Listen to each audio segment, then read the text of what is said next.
How's it going, everybody? Cameron here with Canadian Gamer, coming at you with another video. Back from Quebec City. Wow, what a trip. Had a great time. For those of you who aren't familiar with Quebec City, basically it's past Montreal, Quebec, Canada. It's about 4.5 hours from where I'm situated. I have actually been there before, but the first time I went up for the night and then walked around the town a little bit in the morning and then came back. But to truly appreciate Quebec City, you really need to go up for a couple of nights. In this case, I was there for almost 3 days. And so Quebec City, it's kind of like Montreal. The outer skirts of the city, like the main metropolitan areas, it's like any other city, I guess you would say. But when you go downtown to it's kind of like a central hub, kind of like a village. I'll show you guys some photos I took here. It's done up really nicely. It's, old Quebec, as they would call it, cobblestone roads. A lot of the areas, you can't actually take a vehicle down there. A lot of nice bistro restaurants, pubs and whatnot. And you can even walk down by the water. And if you look across the water, you can see Maine. So it's crazy because you got Quebec City. Obviously, there's a large portion of the population that speaks English, but it is predominantly French. And then just across the water, you've got Maine, and I don't think anyone over there speaks French. I could be wrong. So I wasn't too far from Ricardo Cody. I know you're up in Boston there. Just a couple more hours, buddy. I would have been right next door to you. So yeah, I had a real good time. And on the way back, coming through Montreal, the outskirts of Montreal, we drove past this huge mountain. And I looked it up when I got home. I did a bit of research on it.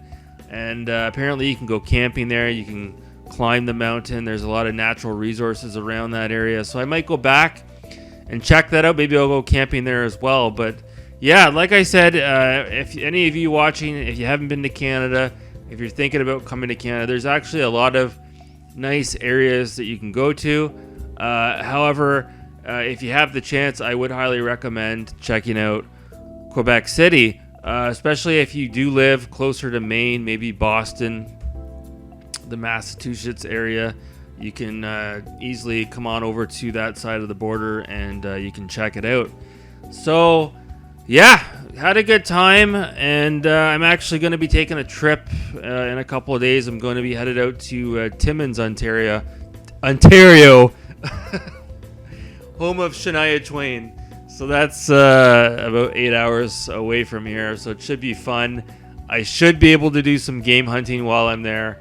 So yeah, look forward to a road trip video on that as well.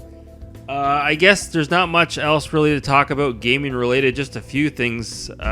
Again, you see I've got Titanfall 2 here. I'm about halfway through. I'm having a blast. A lot of people don't know I actually have a Pro controller for the Xbox One, and that's what I've been playing lately, playing the Pro controller. But doing a bit of research with Titanfall 2. Great game. The original Titanfall was multiplayer only. And then the dev team, what's the name of them? Respawn? Respawn. They took a chance and did a campaign mode on Titanfall 2. And then after Titanfall 2, we've got, what's the game? Apex Legends. It's been so wildly successful that it's highly unlikely we're going to get a Titanfall 3. So a lot of people would like to have a Titanfall 3, but it just doesn't look like it's in the cards. EA has given the studio the green light as far as creativity is concerned to do what they like, but it sounds like they've got their main focus is Apex Legends, and they're probably not going to get a Titanfall 3. So this is a one and done. So I noticed DreamcastGuy. How are we doing for time here? 5 minutes. DreamcastGuy posted a video this week, and he was talking about, oh man, Bloomberg and all these websites led us to believe there was going to be a Switch Pro, and Oh my god, there's not going to be a Switch Pro. Okay, Dreamcast guy, you're one of the main culprits that kept on posting videos talking about a Switch Pro. All the usual suspects talked about how there's going to be a Switch Pro this year at this year's E3. Go back to my thread, my history. Go back about a month ago. I posted a video where I came out and I said it. I said if it's not coming from the horse's mouth, if you're not hearing it from Nintendo, it's not legit. And I said this is probably just a bunch of YouTubers drumming up a false hype, false hope. And now you've got Dreamcast guy, one of the main culprits, and he's acting like, oh man, these people led me to believe there was going to be a Switch Pro.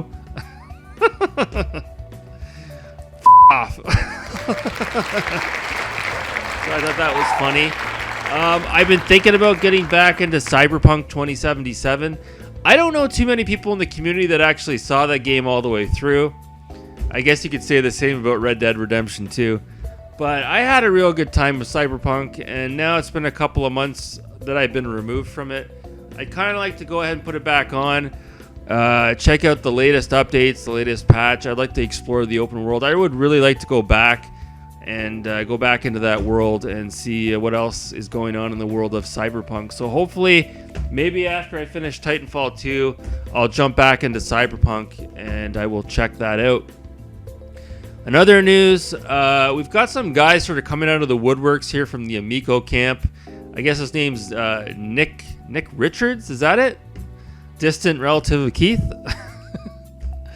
And I don't know, there's a lot of drama going on with this guy. Apparently he posted a video on YouTube. He's hunting prairie dogs? I don't know. But the Geek Getaway, he's doing a live interview right now with Mr. Richards, and by the time you guys watch this video, I'm sure the Geek Getaway, his interview will be up. You can probably rewatch it if you want. I'll post a link in the description below. I watched a couple of minutes. The guy seems approachable. He seems okay. He's not as polarizing as let's say Tommy Tellerico as an example. He seems to be a little bit more level-headed, and he seems like he's got a good business how do you pronounce it? Acronym? He's definitely got the lingo. You can tell by the way he talks. Sounds like he's very well educated, well adversed as far as the business world is concerned. So yeah, I didn't watch the whole interview. I watched about 25 minutes of it, but from what I heard, it seemed interesting enough. So maybe you can check it out and form your own opinion on Nick Richards. Oh, the other thing I wanted to talk about. So I bought Fusion Frenzy for the original Xbox. I put it on the other night, and I was having fun with it. I love those party games, but like any other party game, it's a lot more entertaining when you got someone else to play with, couch co-op. I totally forgot. Somebody reminded me. Fusion Frenzy is one of the backwards compatibility games for the Xbox One. So I'm going to check that out. I'm going to put it on the Xbox One. I'm going to try to get my girlfriend to join in on some 2-player couch co-op. And I'm interested to see how that game looks in HD on the Xbox One. So I'm excited for that. Apparently there was a Fusion Frenzy 2 that came out for the 360. I've never seen that in the wild. Maybe you guys can let me know in the comments below if that one is any good. I guess the last thing I'll mention, a little bit movie related. Candyman, the original film, I think it was from 1992. Really good horror movie. There is sort of like a direct sequel coming out, Candyman 2021. It's coming out in a couple of weeks in theaters. I've got movie tickets to go check it out. So I'm really excited to check out the new Candyman movie. Let me know if you guys are excited for the new Candyman movie. Are you excited for the new Halloween movie that's coming out in October? A lot of these movies were shot, filmed, they were in the can over a year ago, but because of COVID-19, a lot of these movies got pushed back. So now that the movie theaters are open again, now is the time we can go back out and check these films out the way they're meant to be watched in the theater, or even a drive-in theater as well. There's some of those around where I live as well. So Anyways, that's going to do it for me. I will be back with another video later on. I want to talk about a game, a surprise announcement at E3 for the Nintendo Switch that nobody seems to be talking about. It's kind of exciting, so stay tuned for that. Anyways, guys, going to cut it off here right around the 11-minute mark. Thanks so much for watching. Have a good night.